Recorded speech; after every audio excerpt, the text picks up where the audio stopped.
대통령이 오늘 국군의 날 기념식에서 북한이 핵무기 사용을 기도하면 압도적 대응에 직면하게 될 거라고 경고했습니다.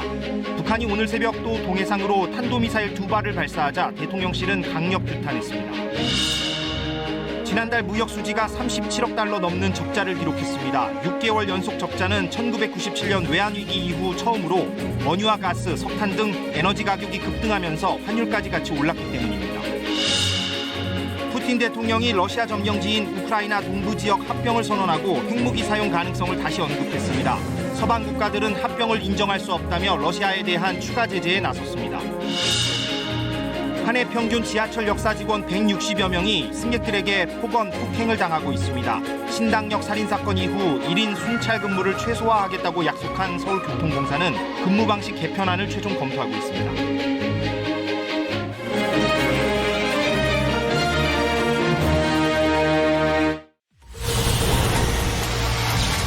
국군의 날인 오늘 북한이 동해상으로 단거리 탄도미사일 2발을 발사했습니다. 일주일 새 4번째입니다. 이에 맞서 우리 군은 국군의 날 기념식에서 북핵에 대응할 최신 미사일 발사 영상을 처음 공개했습니다. 기념식에 참석한 윤석열 대통령은 북한이 핵무기 사용을 꾀하면 압도적 대응에 직면할 거라고 경고했습니다. 미국과 행동하는 동맹을 구현해 나갈 거라고도 강조했습니다. IMF 외환위기 이후 25년 만에 처음으로 우리 무역 수지 적자가 6개월 연속 이어졌습니다.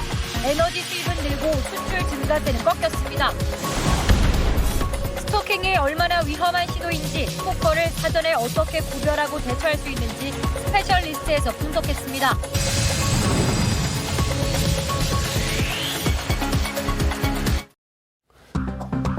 무역 수지가 IMF 외환위기 이후 25년 만에 처음으로 6개월 연속 적자를 이어갔습니다. 정부는 저조한 수출 증가율과 에너지 가격 고공행진이 계속될 것으로 보여 무역 수지 개선이 쉽지 않을 것으로 내다봤습니다.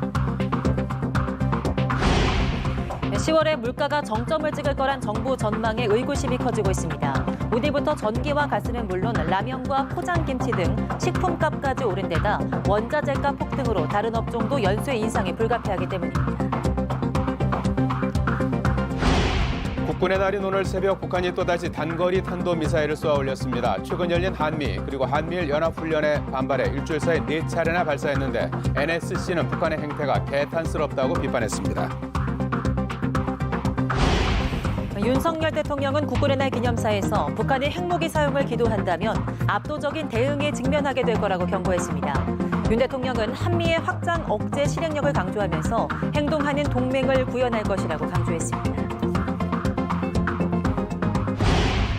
윤석열 대통령의 박진 외교부 장관 해임 건의안 거부와 관련한 후폭풍이 거세지고 있습니다. 민주당은 윤 대통령이 귀를 틀어막았다며 총공세를 예고했고 국민의힘은 민주당을 향해 보이스피싱 집단이라고 맹비난했습니다. 바이든 미국 대통령은 러시아의 우크라이나 점령지 합병을 불법이라며 우크라이나의 영토 수복을 계속 지원하겠다고 밝혔습니다. 러시아가 핵무기 사용 위협을 고조시킨 데 대해 미국은 구체적 징후는 없지만 상황을 심각하게 보고 있다고 밝혔습니다.